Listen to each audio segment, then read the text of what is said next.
This presentation was created to ensure that parents with disabilities are seen, supported, and encouraged throughout their parenting journeys rather than being defined or underestimated because of their disabilities. It examines the concept of inclusion from the perspective of a parent with a disability.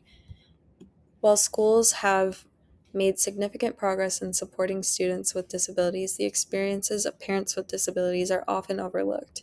Judith Heumann reminds us that disability rights are civil rights, and true inclusion means allowing people with disabilities to participate fully in every aspect of society. Inspired by this idea, my presentation explores what full participation looks like for parents with disabilities as they navigate their children's educational journeys by examining a case study of a mother with a disability whose daughter is entering kindergarten. I aim to illustrate that educational inclusion should extend beyond students. It is essential to consider how parents with disabilities can fully engage in their child's educational experiences and become um, and become active members of school communities. Dawn, my mom's lifelong best friend, has faced challenges in feeling fully included in her daughter's school community due to living with multiple sclerosis, or MS, a condition that significantly limits her mobility. Everyday activities that many parents take for granted, such as attending school events, participating in field trips, or taking Madison to extracurricular activities, often require extra planning or present physical obstacles. Dawn often feels like a burden when navigating accessibility challenges and sometimes worries that other parents see her primarily through the lens of her disability rather than as Madison's mother. I recently sat down with Dawn to discuss her experiences of parenting while living with MS, her hopes and aspirations for Madison as she begins kindergarten, and her concerns about supporting her daughter's educational journey while navigating societal and environmental barriers. What I discovered extended beyond the physical challenges of living with a disability. Throughout our conversation, I witnessed an extraordinary level of maternal perseverance. Despite enduring chronic pain and significant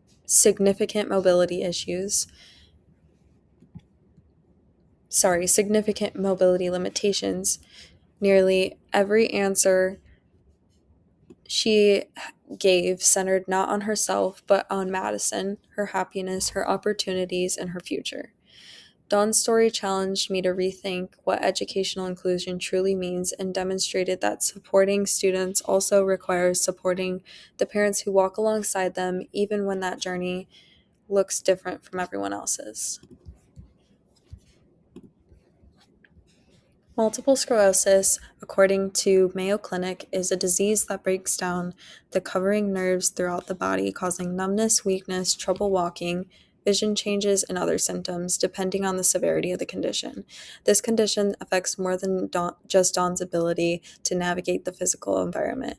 During our interview, Dawn shared some of the social and psychological challenges she faces daily. One of the most surprising things I learned from interviewing Dawn was that her greatest source of motivation is her desire to be the best mother she can be for Madison. Throughout our conversation, she repeatedly emphasized that nearly every decision she makes centers on her daughter. Although she expressed feeling unsupported and at times misunderstood by members of her family, she remains determined to push herself beyond what many believe she is capable of. Dawn shared that her husband and her father often encourage her to use a wheelchair or walker when they are out together, as they believe it would make her life easier and reduce her pain. While she understands that their suggestions come from love and concern, she prefers to use assistive technology only when absolutely necessary. Dawn wants Madison growing up seeing a mother who is fully engaged in her childhood rather than someone who whose identity is defined by her disability. She believes that continuing to challenge herself physically has been able she has she believes that by continuing to challenge herself physically, she has been able to overcome some of the mobility issues over time. Dawn expressed that if she never became a mother, she likely would not be as active as she is today. Madison gives her a reason to keep pushing herself despite the pain and exhaustion that comes with living with MS. Dawn's perspective highlights the principles of person centered planning, which prioritize recognizing individuals' goals, strengths, and personal values instead of defining them by their disabilities. Instead of concentrating on her limitations, Dawn focuses on what is most important, being an active and engaged mother for Madison. Dawn's love for Madison provides her with the strengths she never knew she possessed. Throughout our conversation, it became evident that Madison is a driving force behind nearly every decision Dawn makes. The lengths to which she is willing to go in order to support her daughter and create a meaningful childhood experience despite living with chronic pain and mobility limitations were incredibly inspiring to witness. Her determination challenged my assumptions about disability by demonstrating that resilience is not defined by the absence of limitations, but rather by the commitment to continue showing up for the people that you love. Madison has never viewed her relationship with her mother as unusual, unlike many other adults in Dawn's life. Growing up with a mother who has MS, she has always accepted Dawn's disability as a natural part of her family's life.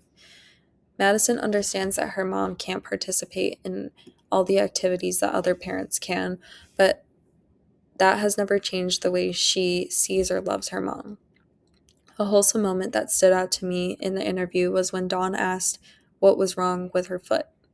Or Dawn asked Madison what was wrong with her foot. Madison simply replied that her mom's foot was broken and gave it a kiss. This small moment illustrated the compassion and unconditional love she already has for her mother. Despite Madison's acceptance, Dawn worries about the future.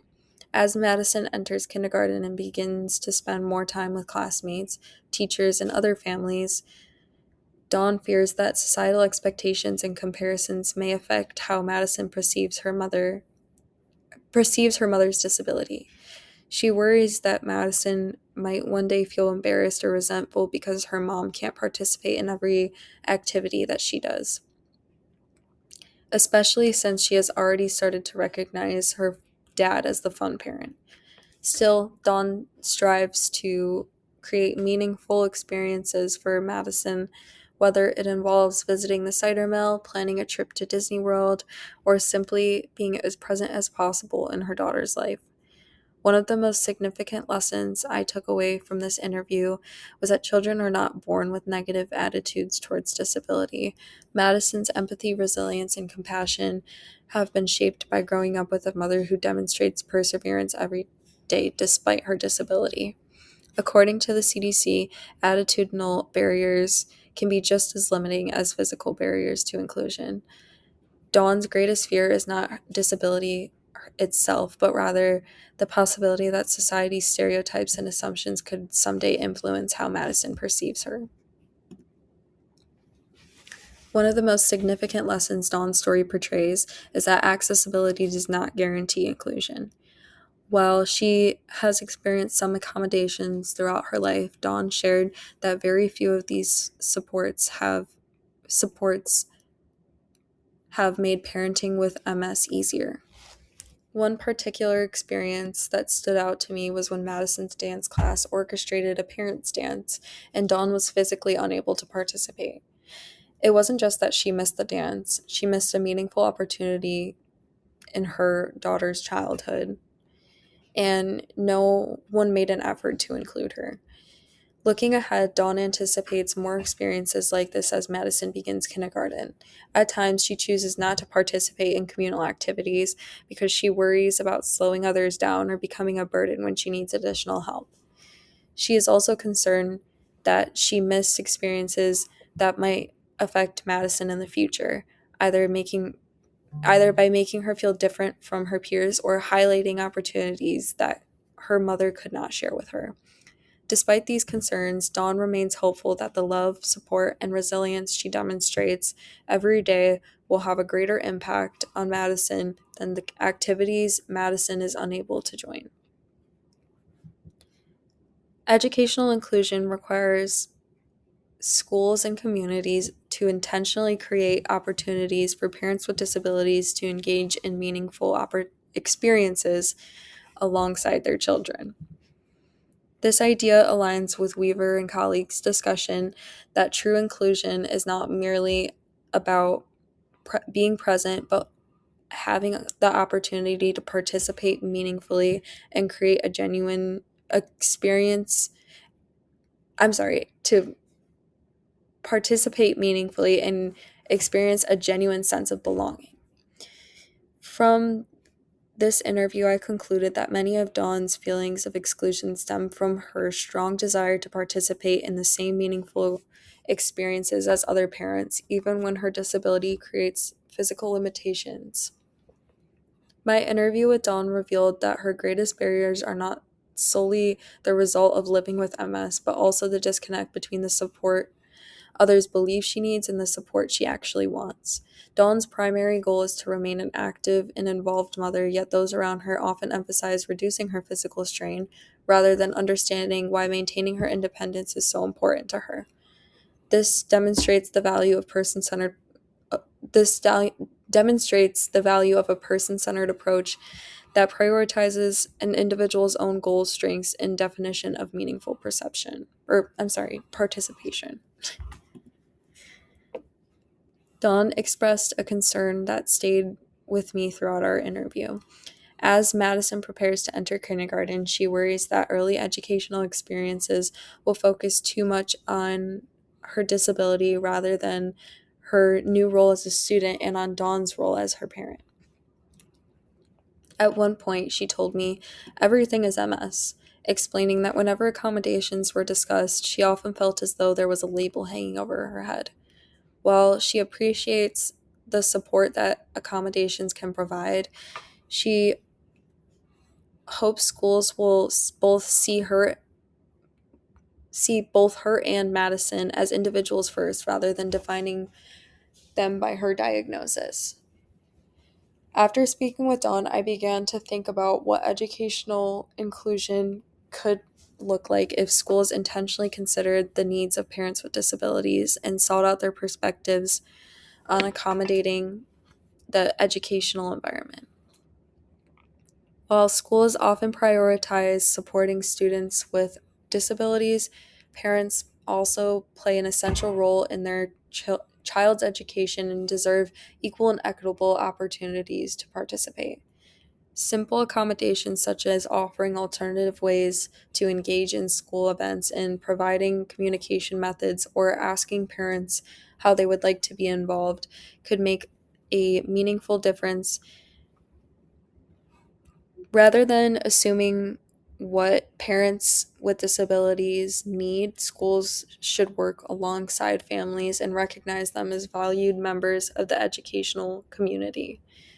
This approach, once again, aligns with the principles of PCP, which emphasize listening to individuals and building supports around their unique goals, strengths, and preferences instead of making assumptions. Despite her concerns, Dawn spoke about Madison's future with joy and optimism. She described Madison as an intelligent, kind, outgoing, and energetic kid who loves making friends and learning. She, or I'm sorry, After spending time with both of them, I believe many of Madison's greatest qualities, her empathy, resilience, and acceptance of others, have been shaped by observing her mother's perseverance every day. Rather than limiting Dawn's ability to parent, her experiences have helped raise a child who embodies the values of inclusion, compassion, and understanding. Before interviewing Dawn, I believed that educational inclusion primarily referred to supporting students with disabilities.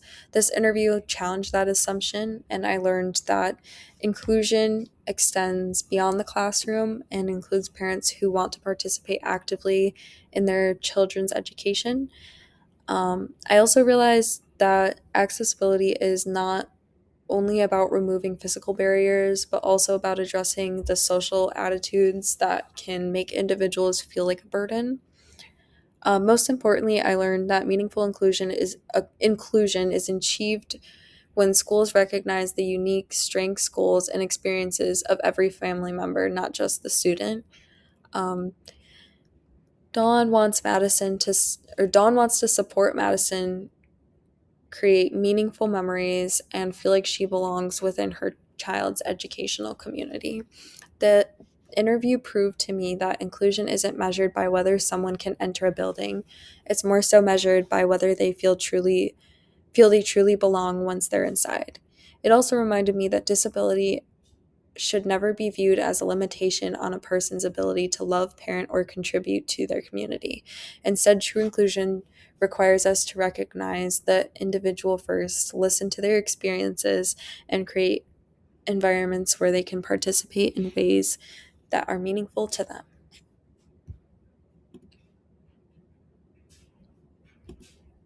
Thank you.